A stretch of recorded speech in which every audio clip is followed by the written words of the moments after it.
Hey everyone, I'm going to be showing you how to play the Vultures solo by John Mayer off his Continuum album. For better reference than my own playing, go to the minute 45 spot on the studio version and you can hear him play it. So yeah, let's get started. So this is in F sharp, really like the blues scale, not really major or minor,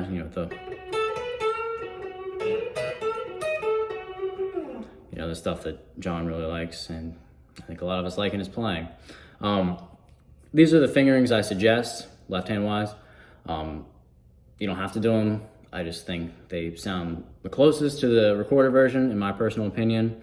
There could very well be a better version, but just for some of the bends that he's doing, I think this is most comfortable for me, but you're welcome to mess around with it. So let's get started.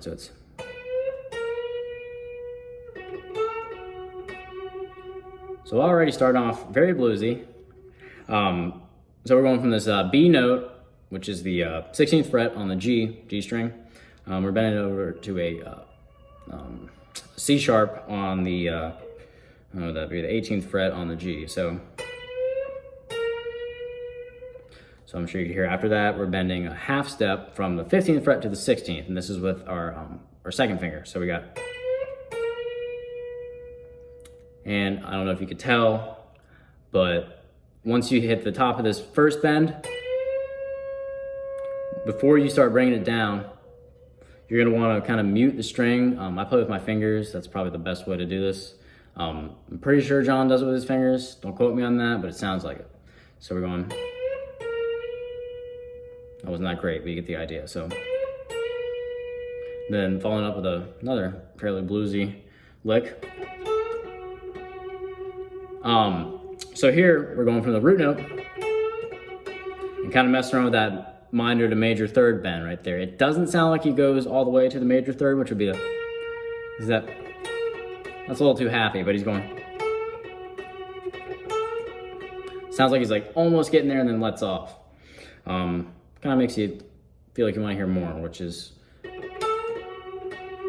don't know, I just like it. So there, like I said, I'm going from the root note or the 16th fret on the 4th string. That microtone bend is on the, the 14th fret on the G string. So far we have, and stop me if I'm going too fast. I'm just kidding. Make myself laugh in an apartment alone. Look at that. So yeah, we got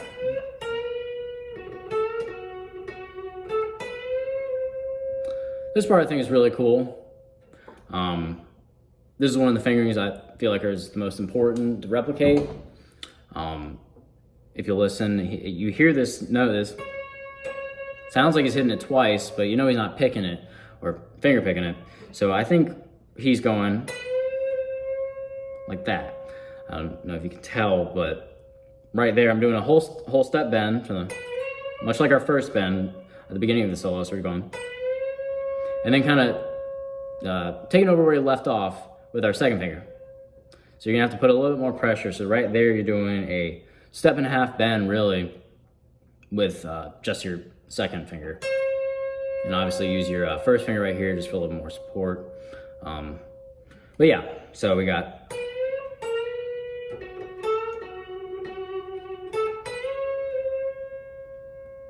I don't know if I mentioned it, but before that whole step bend, just hit that this A note really on the 14th fret of the G string. Before you do that cool little bend thing he does. So remember, the fingering that I suggest would be your first finger, third finger, and then pick up where you left off with your second finger. So we got.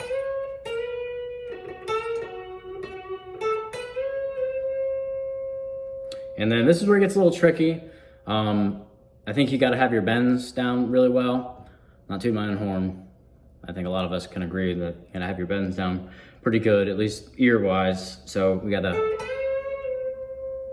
and then you're gonna keep so we're right here with our second finger.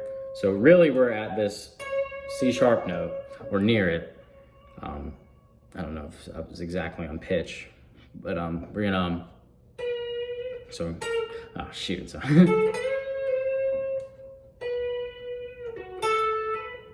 So going. So if you think about it, it's really like you're bending a step and a half off.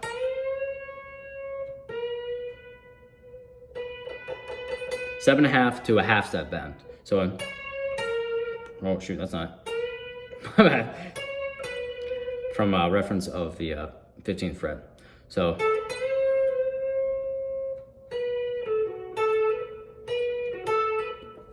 I messed it up there.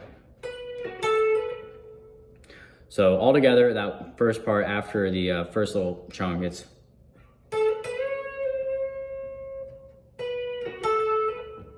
see how I'm not lifting off my second finger until we go to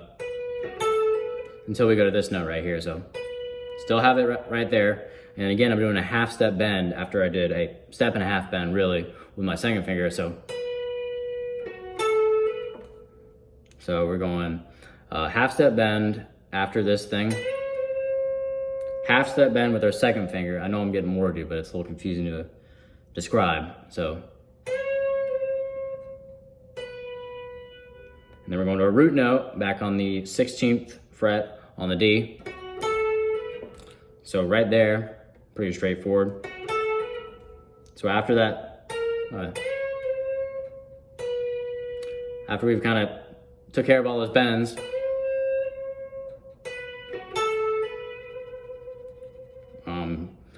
you're doing a little, so we're going 16 on the 16th string, or the 4th string, to a hammer on from the 14th fret to the 16th fret. So far we have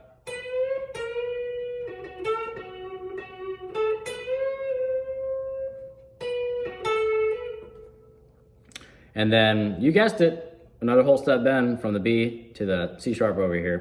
So we're going. So 3 times in a row. So we go. I think he goes a little bit slower on the first bend.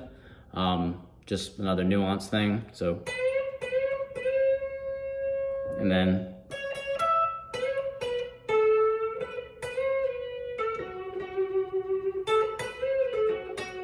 so we're almost done. So again, whole step bend from the 16th fret on the G string 3 times. So go. And then pretty pentatonic bass riff right here. A little bit of blues in it. We're going. So that's the 14th fret on the B string. So 14th fret to the 17th fret. So we're doing a C sharp to an E, note-wise. I think he does a little microtonal bend, but I'll leave that up to you after that. So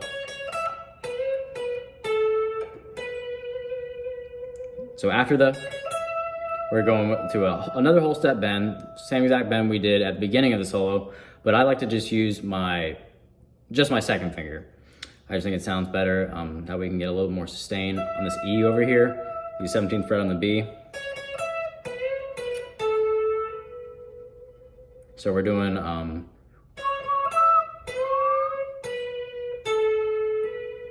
so after this, we're just doing a little.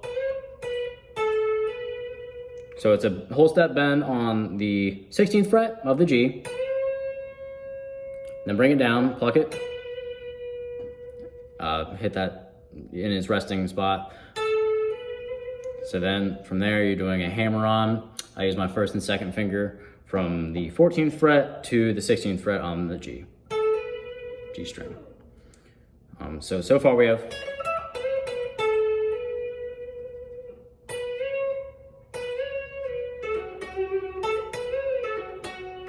so that's where we're gonna go. This probably isn't the most efficient way of doing it, but just how I do it, fingering wise. So we got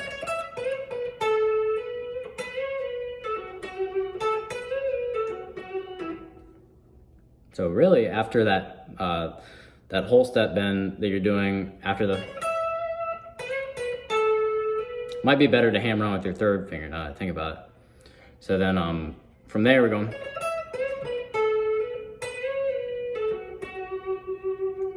so pretty simple. Very similar to what we just did. So with that third finger, so after we go the, but knowing John, he's gonna give it a little more flair, a little more microtonal bend on that 14th fret on the G, that A. So mess around with that all you want. And then to end it, you just basically do a very similar, pretty much the same exact riff, but just a little bit different timing. So in context, it'll make more sense.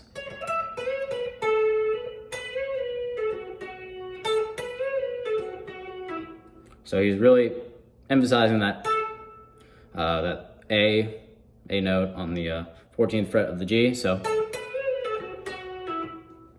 over there, I'm just doing a very similar bend.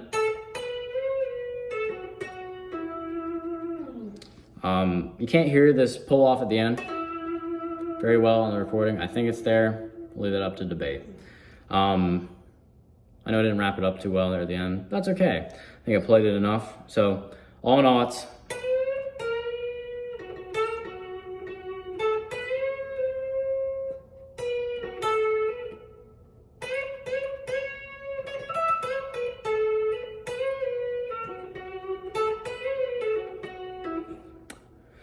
all right. Well, thanks for watching.